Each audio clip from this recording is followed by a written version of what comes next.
Hello বন্ধুরা, আসসালামু আলাইকুম। সবাইকে স্বাগতম জানাচ্ছি নতুন আরেকটি রেসিপি দেখার জন্য। আজকের রেসিপি হলো একদম বাজারের মতো স্বাদে পাকা আমের আমসত্ত্ব। সারা বছর আমের স্বাদ পাওয়ার জন্য বাড়িতে বানিয়ে রাখুন আমসত্ত্ব। আমি আজ খুবই সহজ পদ্ধতিতে কোনো প্রকার ঝামেলা ছাড়া আমসত্ত্ব রেসিপি বানিয়ে দেখাবো। আশা করছি আপনাদের আজকের এই আমসত্ত্ব তৈরির রেসিপিটি আপনাদের কাছে অনেক বেশি ভালো লাগবে। ভালো লাগলে প্লিজ একটা লাইক দিয়ে আমার ভিডিওটি শেয়ার করে দিবেন আর নতুন নতুন ভিডিও পেতে চ্যানেলটি সাবস্ক্রাইব করে আমার পাশে থাকবেন। তো কথা না বাড়িয়ে শুরু করা যাক। এখানে আমি বেশ কিছু পাকা আম নিয়েছি আর আমগুলো ভালো করে ধুয়ে আমগুলো ছোট ছোট টুকরো করে কেটে নিয়েছি। এবার এই আমগুলো একটি কড়াইতে দিয়ে 1 চা চামচ লবণ দিয়ে ভালো করে ফুটিয়ে নিব। এই আমগুলো জাল করার সময় কোনো প্রকার পানি দেওয়ার প্রয়োজন নেই। আম থেকে বের হওয়া আমের রসে আমগুলো ভালো মতো সিদ্ধ হয়ে যাবে। নেড়ে চেড়ে আমগুলো সিদ্ধ করে নিয়েছি। এবার আমগুলো ঠান্ডা হয়ে এলে ব্লেন্ডারে ব্লেন্ড করে নিব। তবে আপনারা চাইলে ছাঁকনি দিয়ে ছেঁকেও এই কাজটা করে নিতে পারেন। আমার কাছে ব্লেন্ড করে নিলেই সবথেকে বেশি সহজ মনে হয়। আমগুলো ব্লেন্ড করা হয়ে গেছে, দেখুন কতটা স্মুথ পেস্ট হয়েছে। এই পেস্টটা অবশ্যই মসৃণ করে পেস্ট করতে হবে। খেয়াল রাখতে হবে যাতে কোনো দানা দানা ভাব না থাকে। আম স্মুথ পেস্ট করে নিলে চালার কোনো দরকার হয় না। একইভাবে সবগুলো আমের পেস্ট করে নিব। আমার সবগুলো আমের পেস্ট করা হয়ে গেছে। এবার একটা কড়াইতে আমের পেস্ট দিয়ে দিচ্ছি। কড়াইতে তেল দেওয়ার কোনো দরকার নেই, ডাইরেক্ট আমের ব্যাটারটা দিয়ে দিলেই হবে। আর আগে থেকে কড়াইটা গরম করারও কোনো দরকার নেই। এবার এর মধ্যে দিয়ে দিচ্ছি লবণ, লাল মরিচের গুঁড়া, চিলি ফ্লেক্স আর দিয়ে দিচ্ছি স্বাদ অনুযায়ী চিনি। চিনির পরিমাণটা আপনারা আপনাদের পছন্দ মতো কমিয়ে বা বাড়িয়ে দিতে পারেন।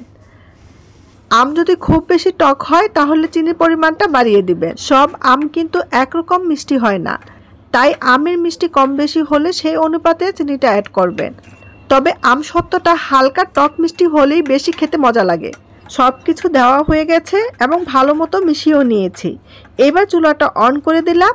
এবার অনবরত নেড়ে চেড়ে জাল করে নিতে হবে। নাড়াচাড়া বন্ধ করা যাবে না।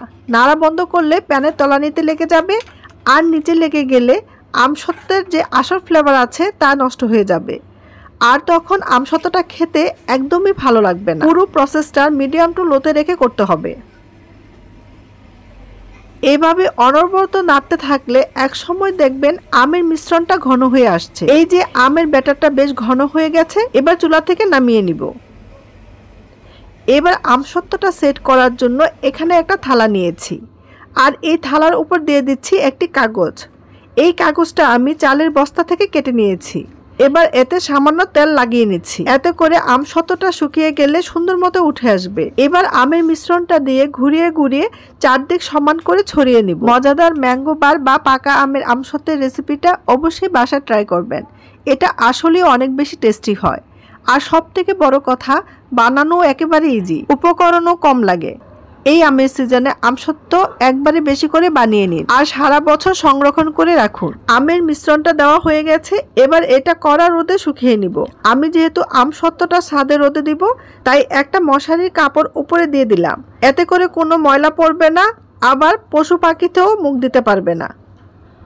আমসত্ত্বটা 2 দিন কড়া রোদে শুকিয়ে নিয়েছি। দেখুন আমসত্ত্বটা কতটা পারফেক্ট হয়েছে আর কতটা সহজে উঠে আসছে। আমসত্ত্বটা আমি বেশ মোটা করে বানিয়েছি, একদম দোকানের মতো করে। এবার আমসত্ত্বটা কেটে কিছু রোল করে নিব আর কিছুটা ছোট ছোট বরফি আকারে কেটে নিব। দেখলেন তো আমি কতটা সহজে দোকানের মতো পারফেক্ট আমসত্ত্ব বানিয়ে ফেললাম। এই আমসত্ত্বটা খেতে কিন্তু একদম দোকানের মতোই লাগে। আশা করছি আজকের ভিডিওটি আপনাদের কাছে ভালো লাগবে। ভালো লাগলে লাইক, কমেন্ট, শেয়ার করে দিবেন। আর এখনও যদি আমার চ্যানেলটি সাবস্ক্রাইব করে না থাকেন তাহলে প্লিজ আমার চ্যানেলটি সাবস্ক্রাইব করে নেবেন।